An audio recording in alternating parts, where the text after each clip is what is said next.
Что за звуки? Так, что-то не то с амортизатором. Когда едешь на лежачих полицейских, просто громкий такой резиновый скрип. Вообще пипец какой-то. Так не должно быть.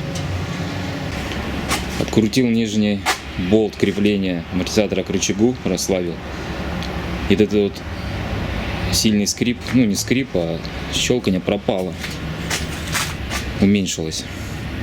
Значит, надо было затягивать его под сильной нагрузкой.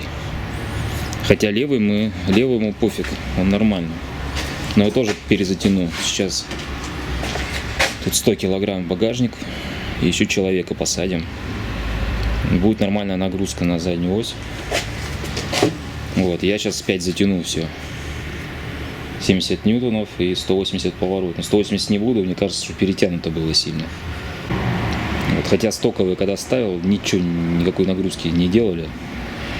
В общем, и он абсолютно тихо работал. Так, все, затянул под нагрузкой, килограмм 200 где-то в багажнике было.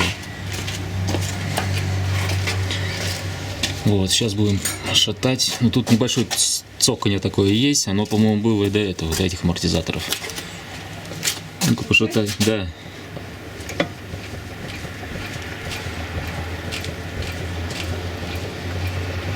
А даже цоканье не слышу, там просто такое.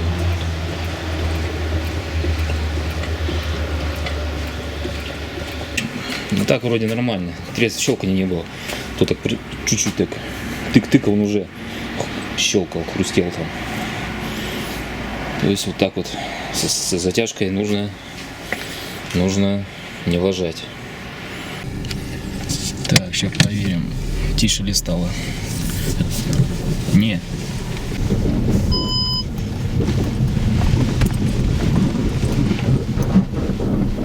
Что тут скребется?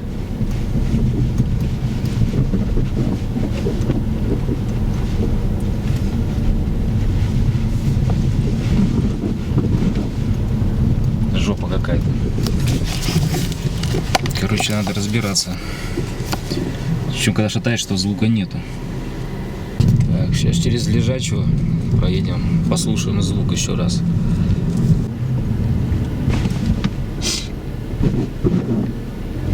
Что за скрип, ем?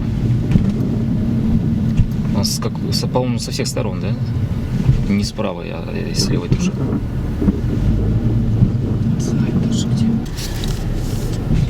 Дети. Что такое?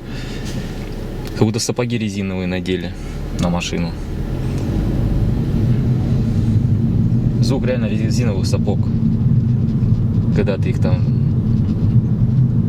мнешь, загибаешь или садишься. Таких болотников, которые выше колен. Так, сейчас еще гладкие лежачие полицейские.